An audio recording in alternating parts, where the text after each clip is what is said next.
Hi guys, welcome back to my channel. My name is Satini. Thank you for stopping by.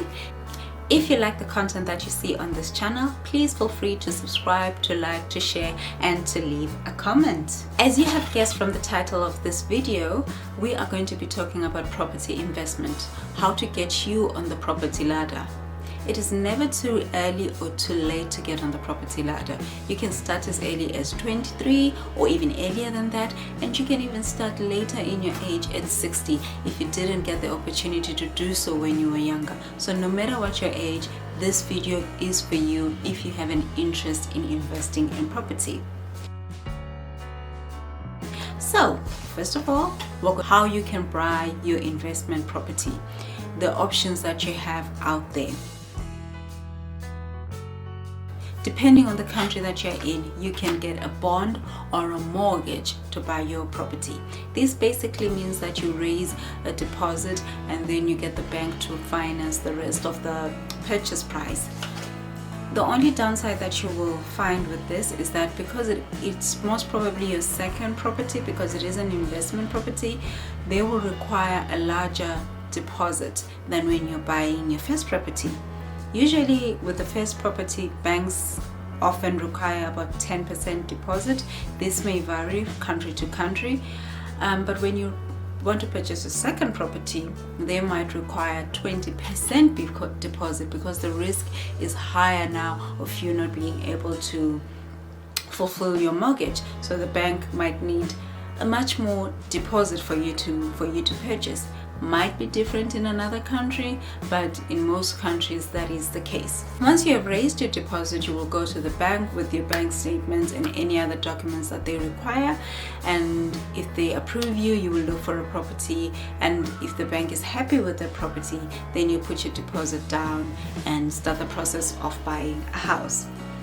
This is a great way to invest in property if you don't have a large investment amount to begin with. Once you have purchased your property, then it is up to you to decide what you want to do with that property. Most people, when they choose this option, they normally get use the house or the apartment as a rental income. That means they find tenants who assist them with the mortgage. Sometimes they will make a profit. Sometimes you will actually need to put in more money to fulfill that mortgage because you can't find tenants that can actually afford that mortgage. Problems that you might face with taking this route. Because it will be a rental income, there is some running costs involved, depending on whether you want to manage the property yourself or you want to manage the property through an agency. If you're going to use an agency, you're going to have to part with agency fees. Sometimes they will take them off your rental income and then just pay you the balance, but obviously that will mean that the income coming to you is significantly lower. There will be repairs so often than you think that might be needed in a property. Plumbing, electrical, any problems that may arise, that will have to come out of your pocket for you to fund those repairs. And I know it doesn't seem like it will be a lot of amount, but trust me, those amounts can add up. It can end up becoming a nightmare. There are some tax obligations that you will have to fulfill if you're earning a rental income. This depends on your country, and your tax laws in that country. So you might find that when that rental income comes up, a significant amount of it has to be paid to the taxman. So you need to put all those into consideration. At the end of the day, are you left with a lot of money on the side, or are you losing a lot of money to the property? The advantages to this is that somebody else is basically paying your mortgage, and if you get really good tenants and get a really good deal, you can basically sit back and watch your property pay itself off, and then after the mortgage is completed, you have yourself a really good investment that you didn't need to invest a lot of money to in the beginning.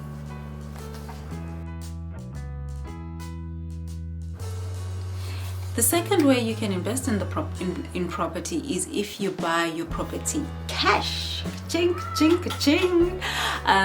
This is basically for people who have a large income, have large savings in place, and they want to put it in some way it'll be very low risk. So buying the property cash would be very ideal for them. They can then rent out the property to renters, or decide what they want to do with the property. What some people do, most people who buy their properties cash, is that they can buy the property, do some renovations of the property, do some upgrades. These don't have to be really expensive renovations, like a fresh coat of paint, changing the flooring, changing the cabinets, giving the house a fresh look can raise the value of the house significantly. So that's what most people do. They call it flipping. They will flip the house, so that you buy the house at a very low price. You can buy it on auction. That's where you'll get the best deals, but make sure that the property is available to live in if you're buying it in an auction, because sometimes what happens is that there are tenants in there that don't want to move out. So you have to now go through extra fees to get those tenants out legally. So you need to make sure that the property you buy is actually available and readily available to move in. So once you've done all those renovations, given the property a facelift, you can then sell the property at a much higher price. And if you do well and the property gets off your hands really quickly, you can buy another property that's got a much higher value and continue the process. It is a fulfilling thing to flip houses. It's nice to handle a project like that, but it's also very stressful because you're dealing with contractors, you're dealing with safety. It can get messy. But it is well rewarding in the end. Another problem that you might face when you buy a property for resale is that prices of houses can change because of factors that are beyond your control, like the situation we are in right now. That can happen. Markets can crash and housing prices can crash, and then at the end of the day you need to stick with that property until prices are much better, and then you can sell it at a profit and not at a loss. You can also rent out your property as an Airbnb. This is an amazing option if your property is well situated next to transport, next to a tourist attraction. Your property can do very well with this. The only problem with that is that you do need to furnish the property, like not extravagantly, but you do need to have the basics: bed, stove. You need to furnish the property before so that it is a good property to put on Airbnb, because most people coming on Airbnb just bring their bags.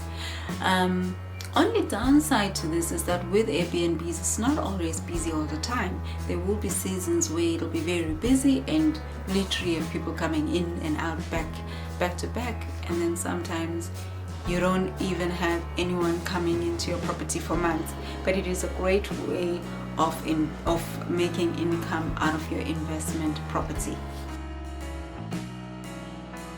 Option you can use to buy your property is to buy as a group, like as a group investment. The good thing about this is that you have minimal investment and minimal risk, because you're buying with a group of people. This can be a group of people could be family, could be friends, or this could be people you don't even know at all. That means you're investing through a company that facilitates this process. This is ideal because, like I said, the initial investment is very low. The only downside to it is that because the investment is low, even the return won't be as much. But if you just want to get on the corporate ladder, this could be an option for you. I will not suggest any companies that you can approach at this stage. You would need to do your own research and research extensively, because there are so many fraudulent companies out there. You just need to make sure that your money is safe. Something else that you can do when you're looking to invest in property before you begin is to actually educate yourself about property. Get to know the property jargon. Get to know things that you should look out for. Get to know things that you should avoid and things that you should actually do.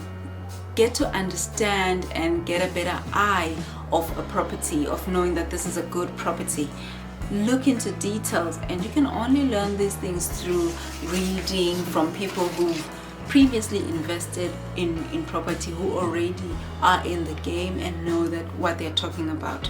There's a range of books that you can purchase to assist you with this process. I'm going to link some below. I'm going to link the top 3 below, and you can take a look at those and see what could actually work for you. Something else that is important with property is to enjoy it. Enjoy it. You're in it to win it. Enjoy the ride. This is something that you should be proud of. Some people don't even live to have their own property, and you're lucky enough to earn a second or a third or a fourth property. So enjoy that. Enjoy your returns. Take yourself on a holiday from your returns. Once in a while, enjoy your rental income and go on a holiday, go on a cruise somewhere. You've worked hard for it.